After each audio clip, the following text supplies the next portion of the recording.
부역장님이 저한테 간증을 해달라고 얘기를 하셔갖고 제가 뭔데 아무것도 믿음이 엄청 약하거든요. 아직 교회 다닌 지는 오래됐어요. 그래서 무슨 얘기를 해야 되나 이렇게 제 친구들이 그 얘기 간증한다고 하니까 그 이야기를 하더라고요. 10년을 넘게 들었는데도 다 못 들었는데 어떻게 5분 만에 그 얘기를 할 거냐고, 문 잠그고 해야 되는 거 아니냐고. 근데 그거를 5분 만에 축소를 하다 보니까 이제 며칠 전에 얘기 들었잖아요. 그래서 며칠 동안 이제 어느 포인트를 얘기를 해야 되나 그러고 곰곰이 지난 그거를 처음으로 회상을 해봤어요. 옛날에 하나님을 믿게 된 그 시작부터 이렇게 되돌아보니까 정말 항상 등 뒤에 계셨더라고요. 지금 찬양처럼 저는 몰랐지만, 평안할 땐 몰랐지만 항상 계셨던 그거를 깨닫게 되면서 저한테는 더 큰 은혜가 됐어요, 이 시간이. 그래서 너무 감사하고, 처음에 저는 저희 어머니 아빠가 좀 무속신앙에 좀 그래서 맨날 전 보러 다니고 그랬는데, 엄마가 교회를 다니게 되셨어요. 근데 막 핍박 속에서도 다니셨는데 저는 안 믿었어요. 저는 막 교회 다니는 사람 욕하고 좀 많이 내 자신을 믿는다 그러고, 그때는 좀 잘 나갔었거든요. 그러니까 막 좀 의기양양해서 이렇게 약한 사람 보면 약해서 그래, 강하지 못해서 그래, 네가 또 가난한 사람 보면 네가 열심히 안 해서 그래, 이제 막 이렇게 좀 교만했던 것 같아요. 그래서 하나님이 어느 날 딱 치시는데 가장 사랑하는 딸을 치시더라고요. 하나님이 친 건 아니지만 그런, 물론 믿는 자에게나 안 믿는 자에게나 어려움이 있잖아요. 근데 저는 막 하나님을 원망했어요. 그때는 믿지도 않았던 하나님을 막 원망하면서 교통사고로 덤프트럭이 제 딸 아이 후진을 하면서 깔고 지나가 버렸어요, 지형이. 그래서 일산에서 제가 일을 하다가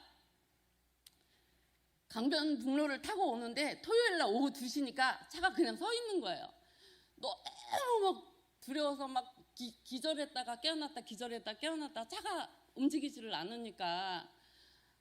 그래서 이제 정신 차리면 또 차가 그 자리에 서 있고, 기절했다가 또 깨어나면 서 있고. 그래서 그때 처음으로 하나님 계시다면 저 좀 가게 해주세요. 연락이 안 되는 거예요. 애가 병원에 실려갔는데 죽었는지 살았는지 모른대요. 어느 병원에 갔는지도 모르고 구급차 그냥 실려서 갔는데, 나 가게 해주세요. 그리고 처음으로 하나님께 기도를 하는 걸 해봤어요. 엄마가 항상 기도했던 모습을 그때 떠올랐던 거예요. 근데 마침 옆에 교통 그 관리된 앰뷸 차 같은 게 딱 있더니 정말 거짓말같이 그 차가 저를 태워갖고 데려다 줬어요, 병원에. 가면서 하나님, 제 딸 살려만 주세요, 살려만 주세요. 살려주면 제가 믿을게요. 하나님 이제 앞으로 믿을게요. 있다고 믿을게요. 막 이러고 갔어요. 갔는데 다리를 절단해야 된대요.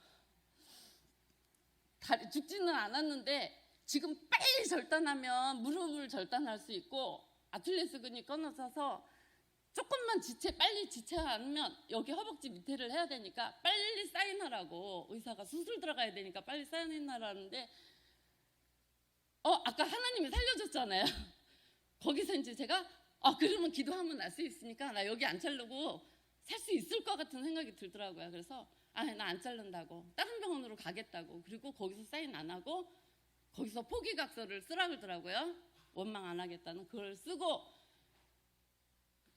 이쪽 병원에서 이쪽 병원 믿는 병원으로 옮기면서, 정말 제가 옛날에 교회 한두 번 따라갔을 때 통성기도하면 저는 스프링처럼 튕겨나갔거든요. 듣기 싫어서. 막 미친 사람들 같고, 막 그때 당시에는 안 믿을 때는 사람들이 막 웅성웅성 막 소리 지르니까 그게 딱 거부 반응이 생겨서 딱 나갔었는데, 저도 모르게 통성기도를 하고 있더라고요. 애 무릎을 붙잡고 쫙 막 그러면서 막 몸부림치면서 막 울면서 기도를 했어요. 얘 다리 안 자르게 해달라고. 너무 막 울면서 막 애를 붙잡고 이제 울면서 한 5분 10분 만에 이제 그 병원을 갔는데 이상이 없다 그러는 거예요. 오진이래요, 그게. 그래서 안 잘라도 되는데 왜 애를 잘랐냐. 그래서 이제 거기서 그러면 당신이 오지님은 어떡하냐, 빨리 재검사 다시 해달라고 해서 재검사 했더니 내 다리 내놓겠다, 잘못됐으면. 내가 오지님은 내 다리 내놓겠다. 그래서 안 자르게 됐어요. 그래서 아까 하나님 믿겠다고 약속해놓고 또 애한테만 막 치중을 하고 이제 그냥 일주일이 지나갔어요. 그랬는데 사람 욕심이 그래요. 하나 주면 둘, 셋 막 이렇게 아까 살려만 달라 해놓고 다리 붓게만 한다고 그래놓고 또 하나님 믿겠다고 약속을 해놓고 주일이고 뭐고 다 잊어버리고 저는 그냥 일주일을 막 애 막 보살피느라고 잊어버렸는데 다시 애가 다리가 부어서 신경을 압박해서 다시 절단을 해야 된다는 또 통보가 온 거예요. 그래서 그때 정신이 번쩍 들었죠.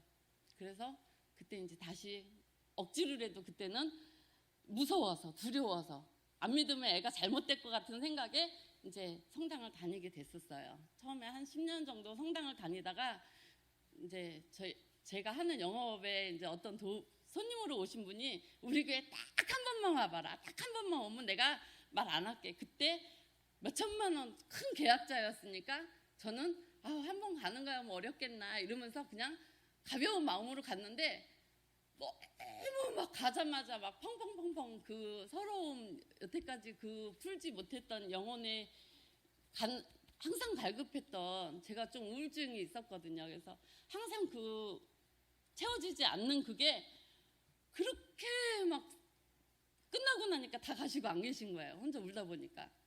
그래서 그 다음 주부터는 제 발로 가게 됐었습니다. 그래서 그때는 예배를 보러 갔었어요. 너 어디 가? 그러면 나 예배 보러 가. 교회 다녀. 보러 갔어요. 설교는 잘하는지 권사님들은 친절한지 청소는 깨끗이 했는지 예배를 보러 다녔어요. 근데 그렇게 한 10년 다니면서 많은 그 안에 또 사건들이 있었지만 항상 등 뒤에 계신 하나님이 훈련을, 요새 민숙이 너무 재밌잖아요.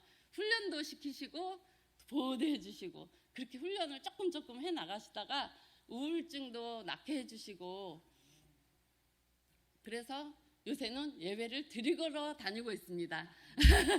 그래서 이제 제가 예배를 드리러 다니면서 이름을 개명을 했어요. 우하은으로. 그래서 원래 김씨인데 오직 하나님의 은혜, 오직 하나님의 은혜로 다시 태어나게 돼서 오직 하나님의 은혜, 오늘도 하나님의 은혜 이렇게 이름을 바꿨어요. 그래서 막 다니면 믿지 않는 친구들도 멀리서 하나님의 은혜, 오직 하나님의 은혜 이러고 불러요. 그러면 그게 자기네는 놀리는 거지만 저는 너무 좋은 거예요.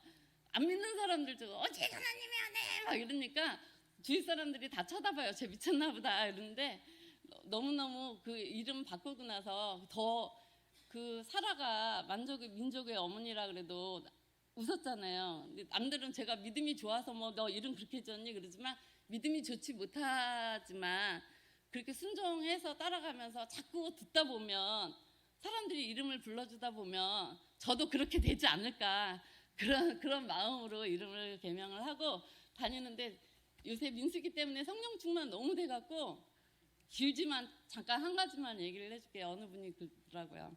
송아지가 어느 부부가 송아지를 낳아갖고 이제 믿음이 너무 좋은 부부예요. 그래서 송아지를 2마리를 낳았는데 웃으시는 거 보니까 아시는 이야기인가 보다. 너무 믿음이 좋으니까 한 마리는 하나님한테 바치고 한 마리는 우리가 하자 이렇게 얘기를 했대요. 근데 어느 날 부인이 막 와서 여보 큰일 났어요. 하나님 송아지가 죽었어요. 그러더래요. 안 웃으시네. 여기서 웃어야 되는데. 그러면서 하는 말씀이 절대 나의 성호는 안 죽고 둘 중에 하나가 죽어도 그게 하나님의 송아지가 죽은 거라고 그 얘기를 하시길래 제가 요새 조금 힘들다고 코로나 때 힘들다고 좀 수입이 줄어들고 하다 보니까 하나님 송아지가 죽었지 내 수입이 줄어든 게 아니야. 그래서 헌금을 못했어요. 조금 형편 좋아지면 해야지. 항상 마음이 찝찝했지만 그렇게 약간 그래도 봐주시겠지 뭐 하나님이 돈이 없어서 나한테 헌금하라는 것도 아닌데 봐주시겠지 이러고 했는데 요새 그 민숙이 들으면서 훈련을 하시는 거라 그랬잖아요. 그래서 그럼 내가 순종해야지. 그래서 아, 내 송아지가 죽었구나 이러고 그냥 요새는 지난달부터 그래서 11조를 하게 됐어요. 그랬더니 이제 그것도 주위 같이 일하는 친구들이 야, 나 열심히 일해야 돼. 나 3일만 더 일하게 해줘. 그랬더니 왜? 그러니까 나 11조 해야 돼서 이제 성령 충만해갖고 나 11조 해야 되니까 나 3일만 일을 더 하게 해줘. 나 많이 벌어서 헌금 많이 해야 돼. 나 쪽팔리게, 야, 이런 얘기 하면 안 되지. 쪽팔리게 조금 할 수 없잖아. 그래도 은혜 받았는데 많이 하고 싶어. 막 그랬더니 토요일 날 헤어지는데 주일날은 일 안 하니 될 수 있으면 안 하니까 토요일날 친구들이 헤어지면서 성령 충만 이러는 거예요. 불교인 친구들이. 깜짝 놀라서 너무너무 감사했어요. 그래서 너무 행복하다고 그 소리 들으니까. 그랬더니 토요일 이제 매번 헤어질 때마다 친구들이 인사가 성령 충만 이렇게 됐어요. 그래서 자꾸 그렇게 제가 충만하지는 못했지만 점점 충만해져 가는 게 막 느껴지니까 너무너무 감사하고 또 같이 그렇게 말해주는 친구들도 얼굴이 화사해지는 거예요, 같이. 그래서 지난주인가요? 태영이가 막내가 맨날 오면 여기 예배 시간에 이렇게 자요. 목사님들이 아마 속 터지실 거예요. 이렇게 엎드려서 자는데 옛날 같으면 야, 너는 예배 시간에 너는 남들 찬양하는데 자고 있냐고 막 뭐라 했을 텐데 요새는 제가 성령 충만해지고 나니까 우리 아들은 자면서도 기도하고 자면서도 말씀을 들어요. 그랬어요. 그랬더니 처음으로 초중고 때도 안 가던 수련회를 이번에 간다고 자기 말로 따라 나서더라고요. 그러더니 갔다 오더니 하는 얘기가 처음으로 기도했대요. 여태까지 내가 무슨 기도 제목 하면서 기도해줘 얘기해도 네 이러고 안 했는데 엄마 나 이번에 수련회 너무 잘 갔다 온 것 같아. 누나들이랑 형들이랑 너무 친해지고 나 갔다 와서 기도라는 게 너무너무 하고 싶어졌어 엄마. 그렇게 이야기를 해서 너무너무 행복한 요즘을 보내고 있습니다. 그래서 부모님이 엄마가 옛날에 살아계실 때 다녔으면 좋았으련만 근데 기도는 땅에 떨어지는 법이 없다고 그 옛날에 기도해 주시고 항상 그랬던 게 이제 요새 이렇게 뒤돌아보면 내가 실망하지 말고 자식들 위해서 기도 많이 해줘야 되겠구나 이런 생각을 하면서요. 여러분들도 성령 충만